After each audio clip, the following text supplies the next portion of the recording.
All right, now it's time for the Texas Chainsaw Massacre 2. Now, again, going through these franchises, it's very fresh for you. Um, Not so much for me. Obviously, I'm more well versed in a lot of these. Texas Chainsaw Massacre franchise for me, it's gonna be more fresh for me as well, especially with some of the next couple of sequels and whatnot. I'm not as well versed with this franchise, so it's gonna be very interesting to see going forward with that. But with this film in particular, the Texas Chainsaw Massacre 2, I did see once prior to this.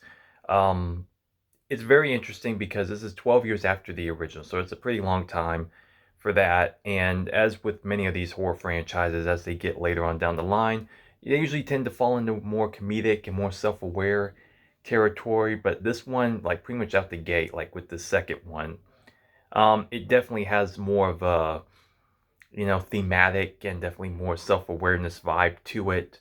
It's not taking itself as seriously. It definitely doesn't have like that certain rawness that the original had, Mm-mm. which I'm pretty sure was quite jarring for some people that went into this back in the day. And supposedly the filmmaker behind it, even with this one, Toby Hooper, he said that the original intent of the first one was actually meant to be kind of like this one, which that's lost on many people. Like, what the hell are you talking about? I don't know what film you were making. Either you're either you're fucking with us, or you're just like, well, I don't know. We must have missed something. But apparently that was the case. So with this one, like I said, it's definitely more of that kind of satirical, not taking itself as seriously. And so it's a very unique and interesting film with that one. It stars Caroline Williams as Stretch and also Dennis Hopper as well, which is a very great actor, of course, especially in roles like this. And Caroline Williams, she's been in various other horror films, like I think it was Leprechaun 3 she was in, and other later films like what was it, Hatchet 3, I believe that was the one that she was in. So she's been around for quite some time. Uh, I think she's actually pretty good in this, but stepping away from this one, like, how did you feel about it? Especially after that original film. It was very, very, very different. Very different. Very Mm-hmm. weird. Very like carnival of horror. Yeah, Just I could see that. uh, just yeah. Uh, I mean, it starts off, I mean, like really with these two guys just tearing it up down the highway and stuff like that, like just shooting mailboxes and stuff like that. I mean, two just really weird, just out there guys and shit. And then it occurs that where this other truck, they run into this other truck, and that happens to be Leatherface, like standing in the back of the truck. Then all of a sudden they get attacked and everything. And like before and during that time, they were actually calling into the little local radio station, which Caroline Williams works out with this other guy and stuff. And so she's like DJing that and taking their requests and stuff, and they're just calling in, just being complete assholes and stuff.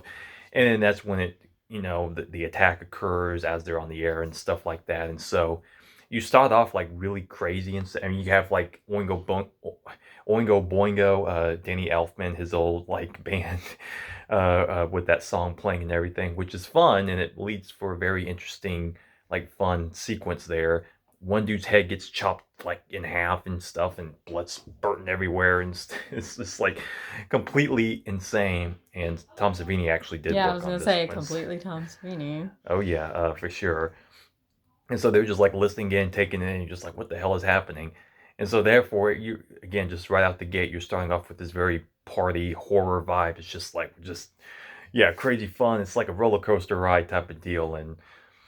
And then shortly after that, we get introduced to Dennis Hopper, who's like the sheriff type, and so he supposedly has connections to like this to the Leatherface deal, and it's just like apparently he has some sort of past with that and everything.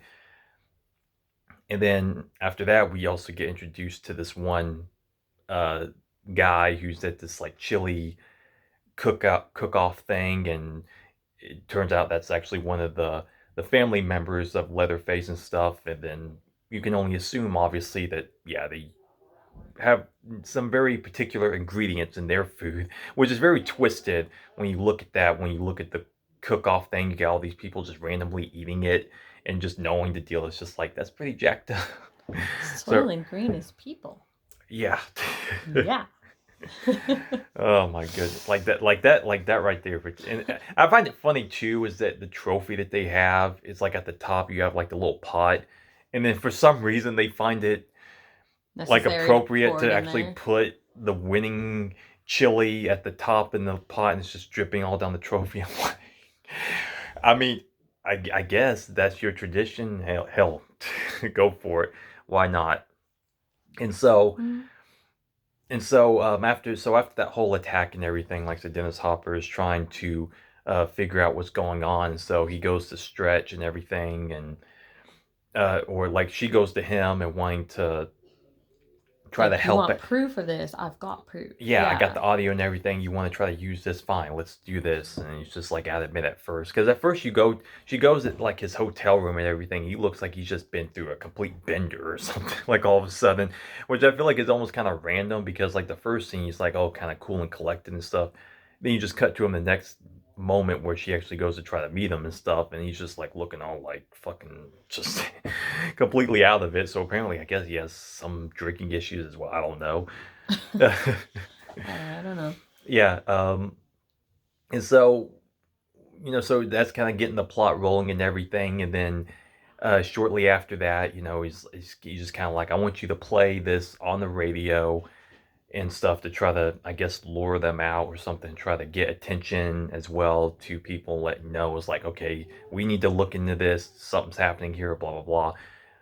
And so shortly after that, you get to the actual first introduction of Chop Top, very deranged, very just out there character. He's, as we see, has like a real particular issue with scratching his head with a friggin' clothes hanger and shit, and he's like picking at it and taking bites out. It's like, what the fuck is up with this dude? How did you feel about this guy when you saw him? And you're like, because you definitely seemed rather intrigued, to say the least. Ugh. No, thank you. If I don't have to watch that again, I am not. Just like with Seed of Chucky, I am never watching that one again. So, That bad, huh? yeah. I mean, let's ask it. Like, did you dislike it in like a good way? Like, he's a particularly kind of like, yeah, he's freaky as shit and he's kind of gross. But is he intriguing to you, or were you just like, Yeah, no, fuck this guy, I can't I stand him? maybe it was a little bit of both because I guess if it's between the two movies, I'd rather watch that than Seed of Chucky, but I'm pretty sure still, most people would, honestly. ew. Yeah, I Yeah, it mean, was just ugh, yeah, I mean, this guy. creepy. Like he was gonna hurt her in some sort of fashion, whether it's physical or, the inappropriate kind. So, Yeah, yeah. Imagine her being in her position. I mean, you're done at the radio station for the day, and this guy is out there, and you would pretty much. I mean, the way that they have her play her character and everything is actually quite good and very realistic. I would say because it's just like she sees this guy, she's dealing with him. You're just like, what the fuck is going on? He he goes into saying like, be like, oh, I'd like a tour, blah blah blah. He's picking at his head and shit, still doing that. And he's just like, okay, well, here's the desk over here. Here's this shit. Here's that shit. Here's that. Now get the fuck out as the exit sign tour's over, yeah. and stuff like that. And so that's actually like a very fun moment as to how, like, again, how she played that and just how you imagine yourself in that situation. You'd be like, okay, just try not to. It's almost like don't make any sudden movements. Just try to go with the flow for a moment. Just try to ease them out of this shit. It's like, get the fuck out of here.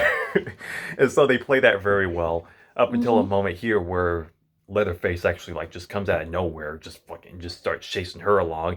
And this is also where you get into a particularly interesting scene where she's trapped for a moment, and then once Leatherface actually gets into the room that she is in, and then he starts like just toying around with her, and this is where you start getting more into like the psyche, if you will, of Leatherface, to where it's just kind of like it seems seemingly turned on by her, and then you see that she again is playing it very smart and realizing this, just been like, be like, are you good? Like, are you good? And he's just like kind of like playing up the sex appeal, be like, okay, like that's what you like. Okay, I'm just gonna try to appeal to you here and deal with this.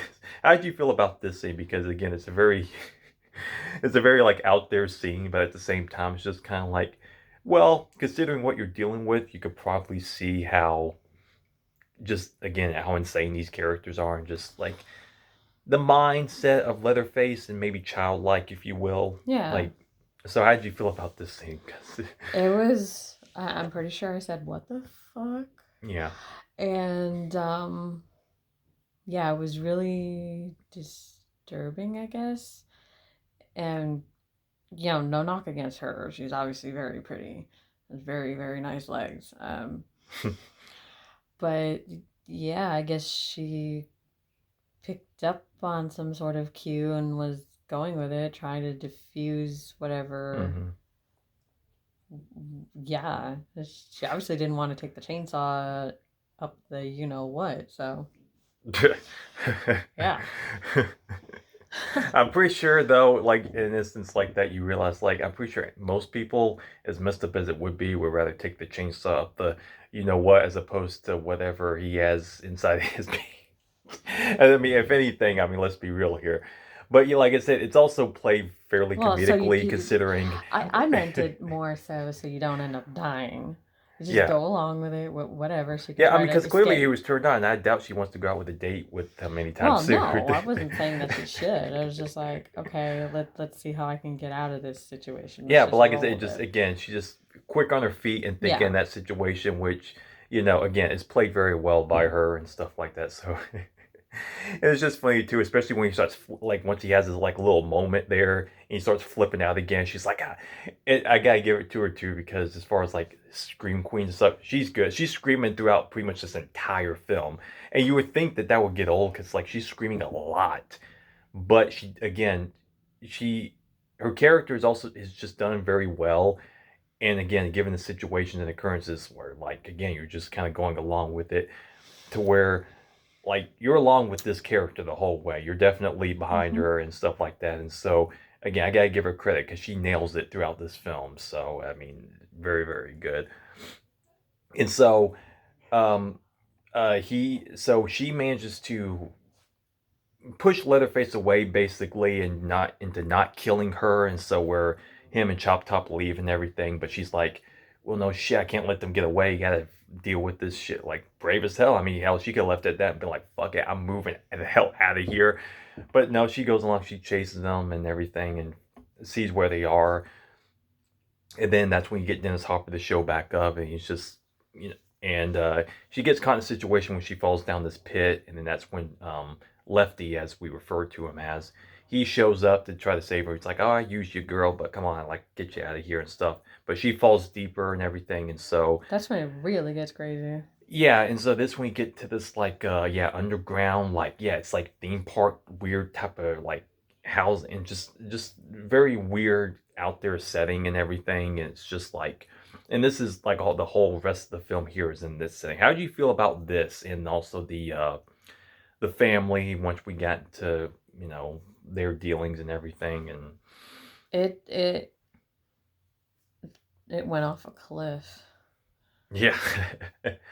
Yeah. I mean, it's fair enough to say because I mean with this one again, it it's hard to describe because it feels very random in a lot of ways. Like again, there's just not a whole lot there because again, you just kind of have the setup in the beginning, and then you get into this situation where they're this underground area and everything, and it's just kind of like just almost like a long chase and just like randomness and just madness. It's just an ongoing like roller coaster of like shit going down, especially once Dennis Hopper shows up. Because earlier on, like we had the scene where he bought these chainsaws and he's like test them out, like fucking around and shit, and he goes mad out onto that log, just testing them out beforehand. And he's just losing his damn mind in this sequence. Like he's off in like all throughout this area where they don't even know he's there. He's cutting down beams and just losing it, just absolutely losing it. You're just like, now what is happening here? Because, because like, say, yeah, you have her where she finds her friend that worked at the radio station where he's been cut up, he has his face ripped off and everything. And Yeah, that was. I mean, yeah, she finds him and Leatherface discovers that she's there. So has a moment there where she gets her friend's face put over hers and shit, because Leatherface be like, "Oh no, don't put that on. It looks good on you. I like that." And they start dancing and shit. And it's just like you put yourself in her shoes in that moment. You're just like the shit that she's gone through already in just a matter of like a couple of hours, and it's Mm-hmm. like, yeah, she held her own pretty well again, all things considered. And so again, just this just madness occurring for like the next several minutes, and it's just like it's just crazy. Again, it's hard to describe. Like the first one in a certain way, it's just hard to describe. Like you're just kind of along for the ride of it, and you just honestly don't know what to think. It's a train wreck. You can't look away. Yeah, but but you're watching it, and you're just like clearly like this is what it's meant to be. It's just meant to be the sheer madness. I mean, it's the Texas Chainsaw Massacre. It's these absolute nut jobs that are cannibals. One dude has a giant chainsaw that wears people's faces, and so like you completely understand just how their randomness and just like what to expect. It's just like it's always you're always going to be surprised what's coming Mm-hmm. next. But at the same time, you're watching this one in particular, especially coming off the first one, you're just like what am I getting into with watching this movie? Like it's like half fun and half good, but at the same time just half like what the fuck? I don't know. Yeah. So again, it's hard to put this one in a certain category because I mean it's kind of considered a fan favorite. But at the same time, it's also considered to be not that great by some people, especially at the time. I mean, because even if the poster, like if you look at the poster for this movie, it's like a Breakfast Club ripoff. I'll have to show you the poster, but they're like posed as just like from that movie.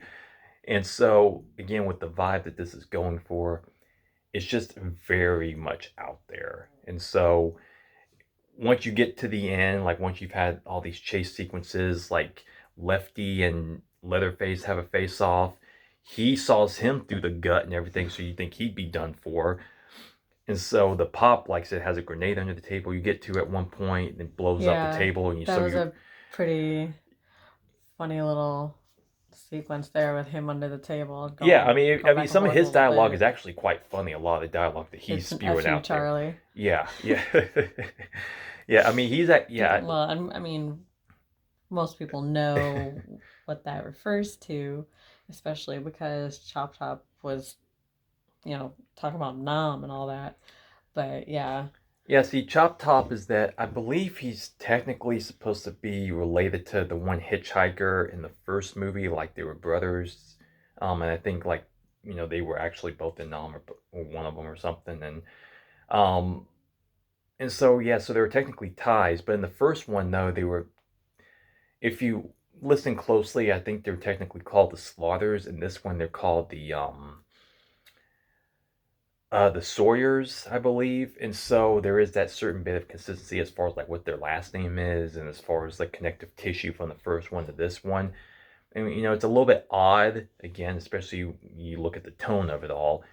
It's a little confusing, but like I say, yeah, as far as like the father like character, again, he is actually legitimately has some fun dialogue and everything, and Chop Top, played by Bill Moseley, who later on has done like Rob Zombie films and stuff like that. He's very, well renowned in like the horror community and stuff like that. And he really is good in that role. Like he definitely gives it his all. He's in for it. But it's one of those characters you'll either like love or hate because he is a very out there character. And I definitely see the pros with that character. And I definitely see the cons. So for me, he's kind of like in the middle with me. I'm like, yeah, I don't know if I really like him or don't. Like I said, he is amusing, in certain ways, and like I said, he's very out there, and obviously, like I said, just straight up psychopath and just very nutty. So I get that, but again, at the same time, I can understand where just fucking saw his head off already and end it. And so yeah, so once you get to that point, he actually chases her out. Like once everyone's done on the inside, you assume everyone's just dead at that point. She goes up to this little peak area, and which is very weird, and you see like the corpse of like their grandma and stuff like that, and so she grabs a chainsaw that's set up there at this little monument thing for her or whatever, and so she gets at him, he falls down back into the pit down below, so you assume he's dead as well. And so you end the note of this film with her up there swinging the chainsaw around like the original film with Leatherface, just kind of going crazy and like, "Yay, I won! I did something." Like the And so, Tuscan Raiders and their pole. Like, yeah, exactly. It's very over the top and strange when you look at it. When you see her do it, it's just like what the hell? But at the same time, it just plays well with the tone, I guess, of the movie, and you think like, well, after the shit she had been through, you'd probably be waving the chainsaw around like, yeah, motherfucker, I'm dead. It's like, yeah, I survived. Go fuck yourself. I'm done. Okay, I'm out of Texas. I'm moving to Arizona. I don't care. yeah, And so, yeah, so the film just kind of ends, and you're just like, well, that that was happened. that was an event, yes, for sure.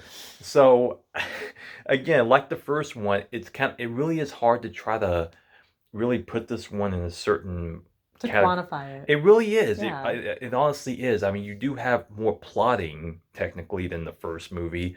You have more to go off of and stuff, and you get it for the most part.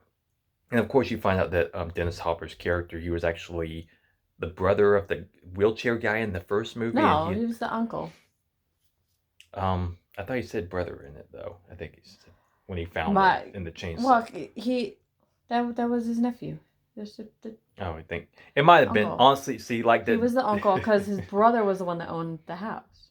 So Yeah, obviously, I think yeah, you're right. Yeah. yeah. See, it So just goes to show again just how like so much craziness is happening to where even I can't follow it with some of yeah, the plotting of this movie. But yeah, like I said, it really is just a particularly weird film, and it's like I enjoy it. Like half of it I enjoy, the other half I'm not so sure I enjoy. So it's very much like right there in this weird space for me, to where like I mean it's just fun, but it's also just too weird to where again I don't know if I can watch this one as much, even though no, the saving elements for me is actually like, yeah, Caroline Williams. I actually really do like her character, and she plays it very well. And I love her throughout the film, and she helps carry that film. And Dennis Hopper, I felt like there could have been more for him. Honestly, I just felt like there was a bit of a missed opportunity with the way that they executed his character, as opposed to him just seeming kind of unhinged. Like I see what they were going for, but I felt like, man, with Dennis Hopper, I'm like, because even he, yeah, supposedly hated this film. He's just like, I don't know what the fuck I was thinking doing that, but at the same time, though, like he really would have been a good fit for this. I'm like, you could have given his character a little bit more weight, if you will. You know, I just felt like you start off like thinking he's gonna have a lot more kind of going for him, but when you get to the second half and like when you're going through all this chase and stuff, he feels a bit more just kind of two dimensional and just kind of like out there and just as crazy as the rest of them in a certain way. You know what I mean? And so yeah. So final thoughts about this film? um, it like I said, it was like a train wreck. You're just, or like a massive pile up on the interstate. You're just watching like, what the, oh my god, and uh yeah, I guess if I'm surfing channels on TV and this is on, I'm too lazy to change it. I'll just be like, oh well, whatever. I'll just watch it anyway. Hmm. Although if I had the choice, I'd be like, no, I'm not gonna purposefully put it on. Yeah. So Yeah, and like I say with the first one, it feels again, it's like half entertaining for me and half not, because it feels, especially like I said, once you start to get to that second half when they're down below, it feels kind of sluggish with itself, and it just feels like it feels, yeah, kind of aimless in a way where like I said, they're just both under there, they're just trying to like deal with the situation, and you're just kind of having to go through it. And so again, I don't really know like really how to take it. It's just it really is a very bizarre film. So like I half like it, I half don't.